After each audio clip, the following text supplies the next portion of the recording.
हमने द्विघात समीकरण के बारे में सारा चीज जो कोर्स में था वो पढ़ चुके हैं।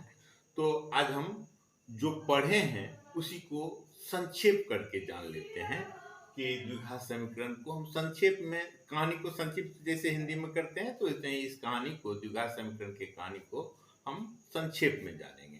तो पहला बात, चर x में द्विघात समीकरण ax square plus bx plus c रूप का होता है, जहां a b c वास्तविक संख्या है और a शून्य नहीं है। पहला बात तो हम द्विघात समीकरण को पहचानेंगे वह किस रूप में होता है। तो वह उसका रूप होता है ax square plus bx plus c equal to 0, जहां a b c क्या है, वास्तविक संख्या है और a 0 नहीं होना चाहिए, b 0 हो सकते हैं, c 0 हो सकते हैं। इसका मतलब हुआ कि 5x square plus 3x plus 2 equal to 0, इसमें तीनों है, a 0 नहीं हो सकते, b 0 हो सकते हैं। 2x square plus 3 equal to 0, यहाँ पर b 0 है, c भी 0 हो सकते हैं, 3x स्क्वायर इक्वल टू 0, ये भी द्विघात समीकरण है। ठीक, दूसरा पॉइंट याद करो, समीकरण के मूल होंगे तो द्विघात समीकरण के दो मूल होते हैं। कोई एक मूल की बात करें, प्राय उसको हम अल्फा और बीटा से दोनों मूल को सूचित करते हैं। तो कोई एक मूल मान लो अल्फा है, वह मूल कब होंगे? मूल होने की शर्त है कि वह इस समीकरण को संतुष्ट करे, सेटिस्फाई करे, अर्थात कि वह इसमें डालें x के जगह पर, तब यह इसको उसका मान शून्य आ जाए, अर्थात सेटिस्फाई, संतुष्ट कर दे, तब उसके मूल कहलाएंगे। तो अल्फा उसी चीज को हम लिखें कि द्विघात समीकरण ax square plus bx plus c equal to 0 के मूल अल्फा होंगे यदि a alpha square plus b alpha plus c equal to 0। तीसरा याद करो कि द्विघात समीकरण के समीकरण ax square plus bx plus c के जो मूल होंगे उसका संगत बहुपद, यानी ये बराबर के बाद शून्य हटा दें, बहुपद बच जाते हैं ax square plus bx plus c।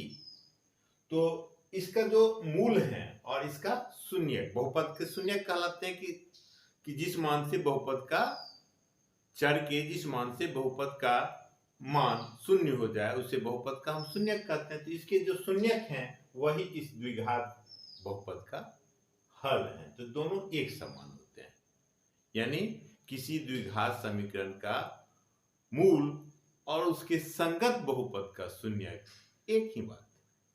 चौथी बात कि द्विघात समीकरण को हल करने की हमने 3 विधियां सीखी है, गुणनखंड विधि, पूर्ण वर्ग विधि और सूत्र विधि।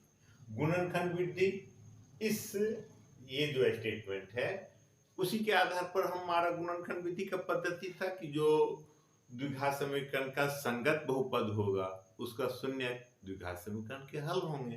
तो उसके संगत बहुपद का हम क्या कर रहे थे, यानी बाईं ओर, समीकरण के बाईं ओर बहुपद था, उसका हम रैखिक बहुपद में गुणनखंड कर देते थे और प्रत्येक गुणनखंड को शून्य करके उसका शून्य ज्ञात कर लेते थे और वही समीकरण के हल हो जाते थे।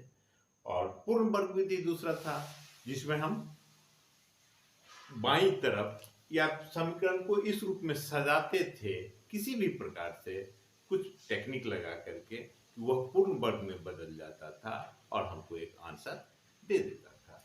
और तीसरा सूत्र विधि, पूर्ण वर्ग विधि से ही हम व्यापक फार्मूला का हल ज्ञात किए थे और उसमें x का मान निकला था, जो हमारा द्विघात सूत्र हो गया और सूत्र विधि के द्वारा हम आसानी से निकाल लेते थे।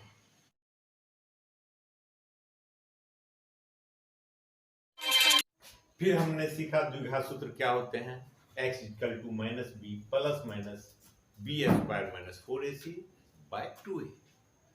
तो देखो इस सूत्र में सारा का सारा दारोमदार निर्भर करता है बी स्क्वायर माइनस 4ac के मान पर, यानी इसके मान पर ही इस सूत्र का भविष्य निर्भर करता है कि क्या निकलेंगे, कैसा आएंगे, मूलों की प्रकृति क्या होगी। इसलिए इस हिस्से को बी स्क्वायर माइनस 4ac को हम द्विघात समीकरण का विवेचक भी कहते हैं, यानी D to B square minus 4ac। यह मूल के बारे में हमको बतला देता है। द्विघात सूत्र का मूल विवेचक पर निर्भर करता है। तो विवेचक के तीन स्थिति हो सकते हैं, वह 0 से बड़ा हो सकते हैं, 0 से छोटा हो सकते हैं, या 0 के बराबर हो सकते हैं, और तीनों स्थिति में अलग अलग बात होगी। यदि वह 0 से बड़ा है तो मूल वास्तविक होंगे और अलग अलग होंगे, दो अलग अलग मूल निकलेंगे। अगर वह 0 के बराबर है तो बराबर हैं तो वास्तविक ही होंगे और एक समान होंगे।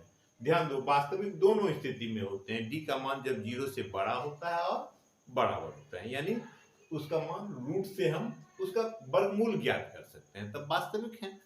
और जब 0 से छोटा है, यदि b इज लेस देन 0 तो अवास्तविक होंगे, क्योंकि ऋणात्मक संख्या का वर्गमूल नहीं होता है।